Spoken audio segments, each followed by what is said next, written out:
Bonsoir à toutes et à tous, bienvenue à la Cinémathèque française dans le cadre de cette rétrospective Claude Lelouch, rétrospective qui s'est ouverte en début de semaine avec la projection en avant-première de Finalement.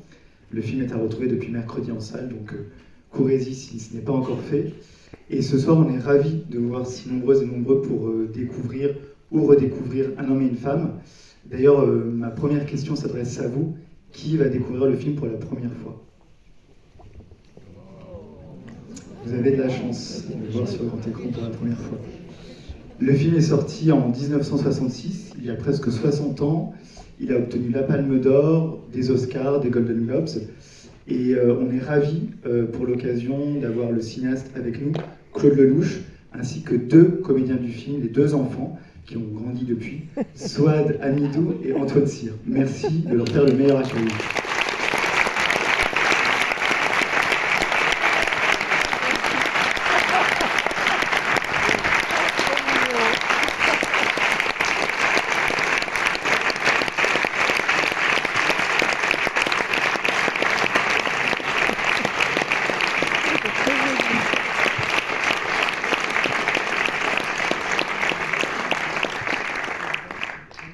Merci. Alors, il y a 58 ans, j'avais 58 ans de moins, et eux aussi. Vous allez les voir tout petits dans ce film. Voilà, donc c'est très émouvant pour moi ce soir de faire ce qu'on appelle un flashback aussi important. La plupart d'entre vous étaient très jeunes ou même pas nés. Voilà, et donc ce film restera pour moi un moment incroyable, un miracle qu'il est difficile d'expliquer. Car quand je me lance dans Un homme et une femme, je suis au bord de la faillite. Je viens de faire 6 films qui n'ont pas très bien marché, qui étaient boiteux, comme on dit. Et je me posais vraiment la question de savoir si il fallait en faire un 7e. Voilà. J'avais 26 ans ou 27 ans, je ne sais plus, quelque chose comme ça. Et mon inconscient m'a dit qu'il fallait continuer à faire ce métier, alors que mon comptable me disait qu'il fallait arrêter. Et c'est vrai que j'étais au bord de la faillite. Les 6 premiers films avaient été un désastre financier, entre autres. Et je me rappelle que ce soir-là, le soir où est né ce film, je venais de montrer Les Grands Moments, mon 6e film, et ça n'avait pas du tout l'air de plaire. Donc j'étais désespéré, malheureux, et à chaque fois que je ne vais pas bien, j'ai l'habitude de prendre ma voiture et de foncer, de partir, comme ça je prends la fuite pour je ne sais pas trop quoi, mais j'ai besoin de fuir. Et ce soir-là, je suis arrivé à Deauville. À 2h du matin, je me suis endormi dans ma voiture, épuisé parce que les grands moments n'avaient pas l'air de plaire, épuisé parce que c'était un moment compliqué, difficile, et je me suis endormi dans la voiture, et puis j'ai été réveillé à 6h du matin par un soleil absolument incroyable. Et c'était la marée basse. La lumière était incroyable. C'est important, la lumière a joué un rôle très important dans ma vie. Et à un moment donné, je vois la marée basse très loin. Parce que les marées en Normandie, elles vont très loin. Je vois une femme, une très jolie silhouette, avec un chien et un enfant qui marche comme ça dans le soleil. Je me dis, mais qu'est-ce qu'elle faut à 6h du matin là ? Il n'y avait personne, évidemment. Et je sors de la voiture, je respire un grand coup et inconsciemment, je ne sais pas comment, comme les marées sont importantes, je commence à marcher vers cette femme. J'avais envie de lui poser une question, j'avais envie de dire, mais qu'est-ce que vous foutez à 6h du matin avec ce chien, cet enfant ? Et j'étais sûr qu'elle devait avoir une vie intéressante, quelque chose d'intéressant. On ne se retrouve pas comme ça à 6h du matin, le jour se levait à peine. Et puis au fur et à mesure que je me rapprochais d'elle, j'ai commencé à avoir les premières idées de ce qui deviendra Un homme et une femme. Donc j'ai imaginé que Elle devait profiter de son enfant un peu plus que les autres parce qu'elle ne le voyait pas souvent. Peut-être que l'enfant était en pension. Et au fur et à mesure que je me rapprochais d'elle, j'étais en train d'inventer le scénario d'un homme et une femme. Et à un moment donné, les idées arrivaient tellement à ce moment-là, dans cette lumière sublime, que j'ai pas pu aller jusqu'à elle, donc j'ai jamais vu son visage. J'ai couru dans ma voiture très vite pour prendre des notes. J'avais pas de papier ni de stylo. Je suis allé au bistrot de la gare Zovitch qui était ouvert et en l'espace de 3/4 d'heure, 1 heure, peut-être 1 heure et demie, j'ai écrit ce qui allait être l'histoire d'un homme et une femme. Bon, alors après évidemment on a travaillé, j'ai bossé. Je suis rentré sur Paris, j'étais heureux, le retour était formidable.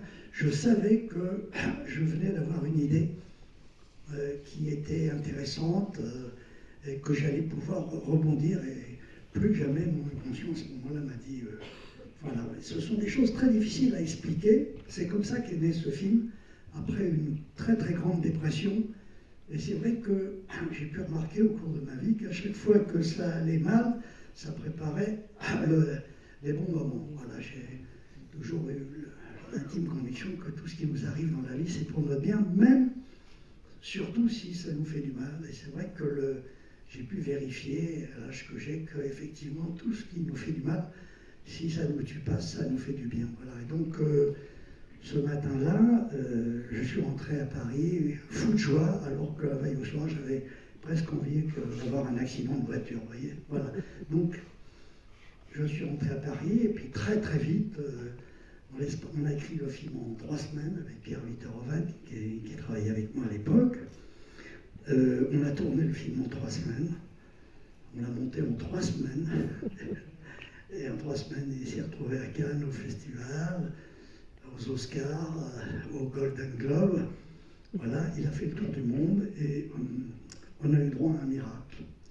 Il se trouve que ce miracle, vous allez pouvoir le revoir ce soir. Je pense que la plupart des gens l'ont déjà vu.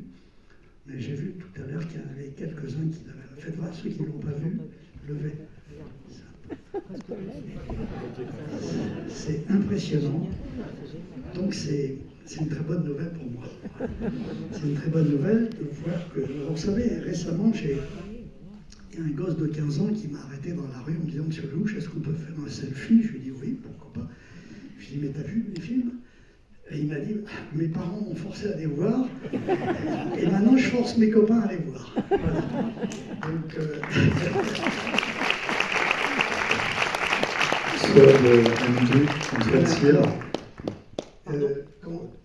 Donc, alors je voudrais maintenant parler de ces 2 comédiens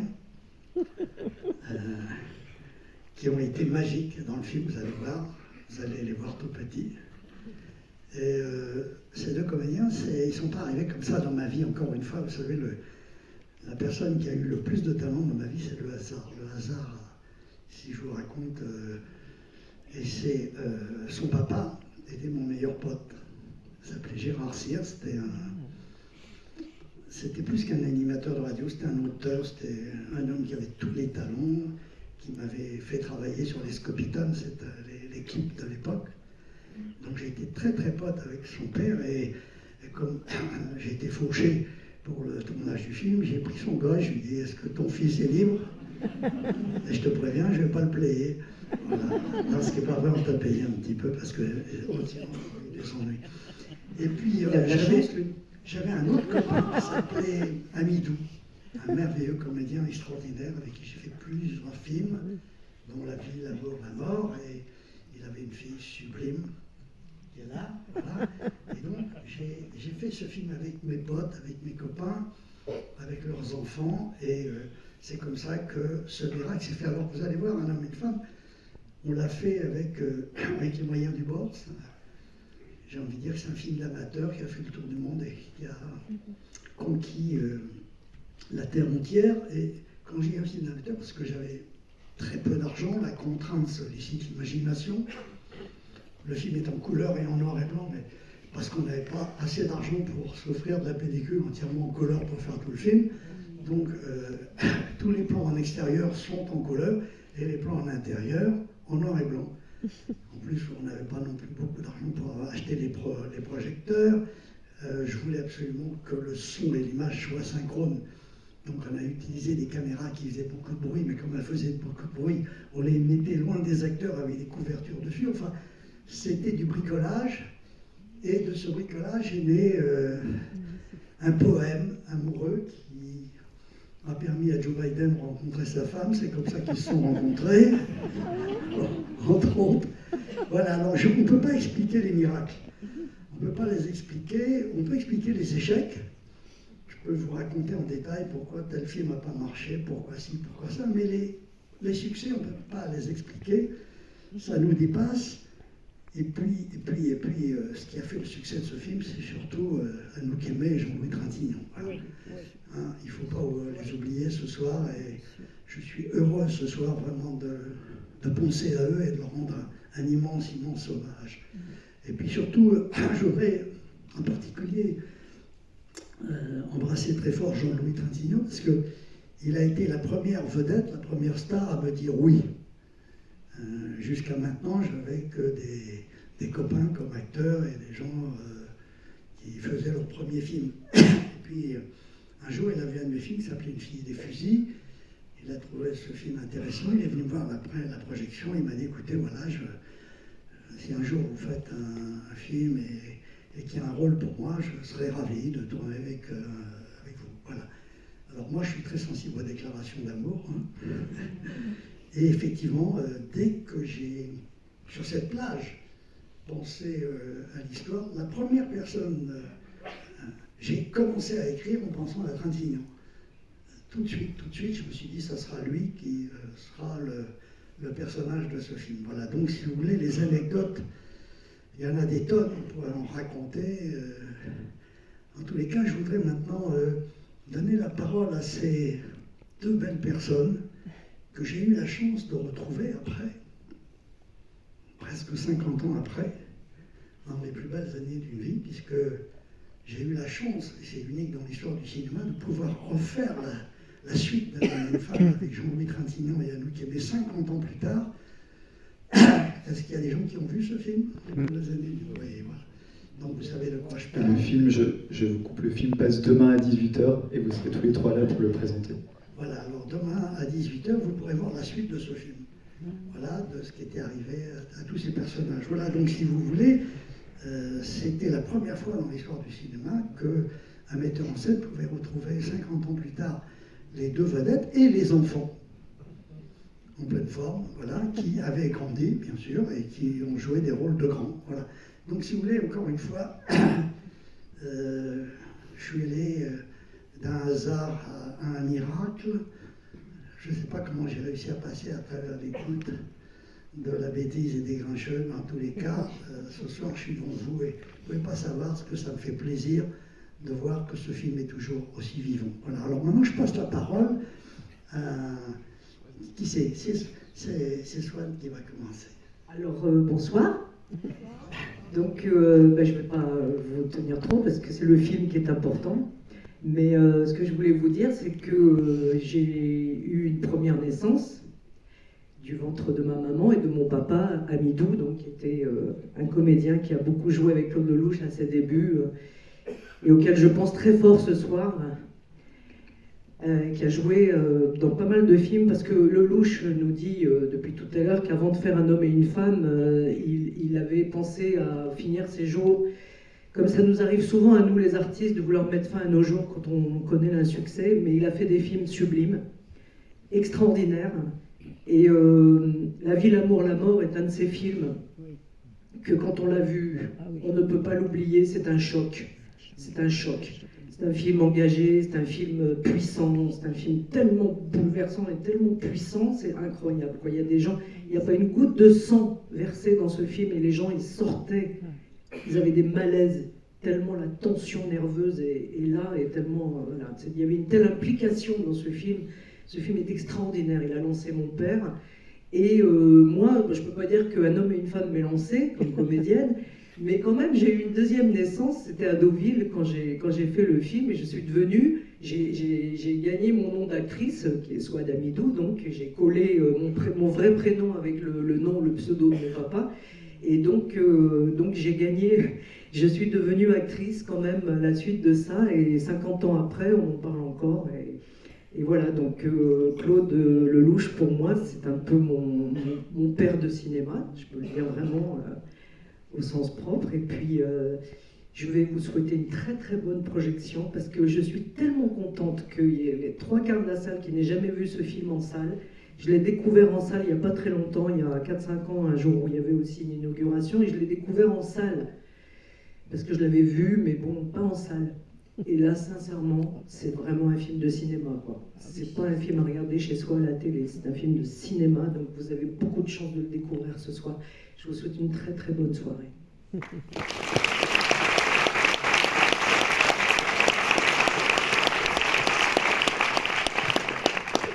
Bonsoir. Moi j'étais donc en fait pendant le tournage, je me suis senti un peu le petit frère de Swad, même si dans le film c'est quelque chose d'un peu différent. Mais donc Claude, c'était ma famille, parce que mon père, effectivement, qui était un homme de radio et un scénariste, et qui avait créé, qui avait produit les Scopitones, et Claude en a réalisé, je sais pas, t'en as réalisé quoi, une centaine. Ça a été, il y a énormément de vidéoclips que vous voyez aujourd'hui avec Claude François, avec plein d'acteurs qui sont très créatifs d'ailleurs, qui ont un côté un peu nouvelle vague, et qui avaient été réalisés à l'époque par Claude. Donc ils se connaissaient comme ça. Et donc un jour, mon père me dit: Claude, fais un film. Et donc tu vas sur le tournage, et quand il te dit de faire quelque chose, tu feras ce qu'il te dit, parce que c'est comme si c'est moi qui te le disais.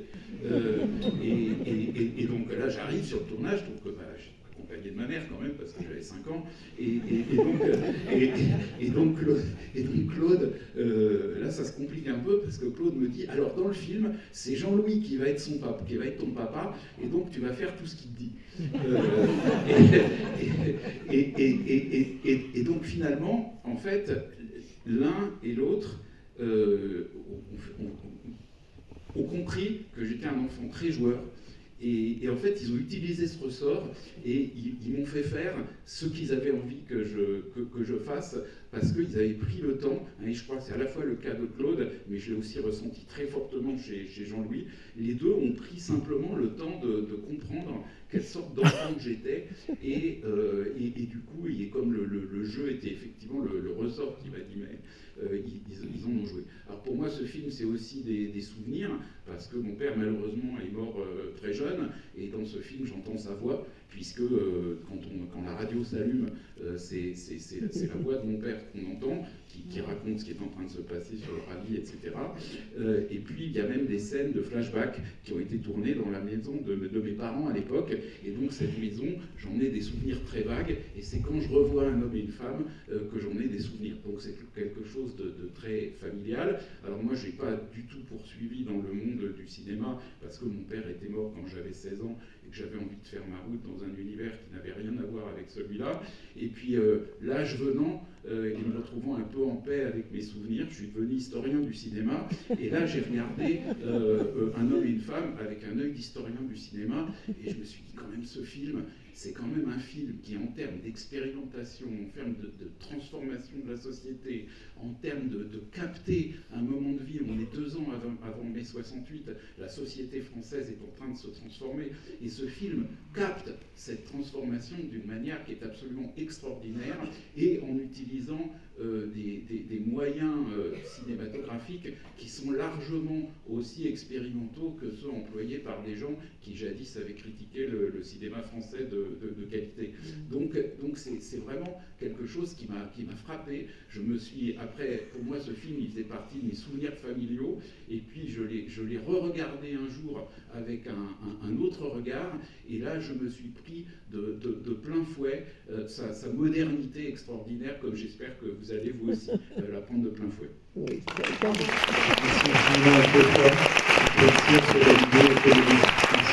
Merci. Et allez voir demain la suite. Demain à 18h. Vous n'allez pas être obligé d'attendre 50 ans. Merci.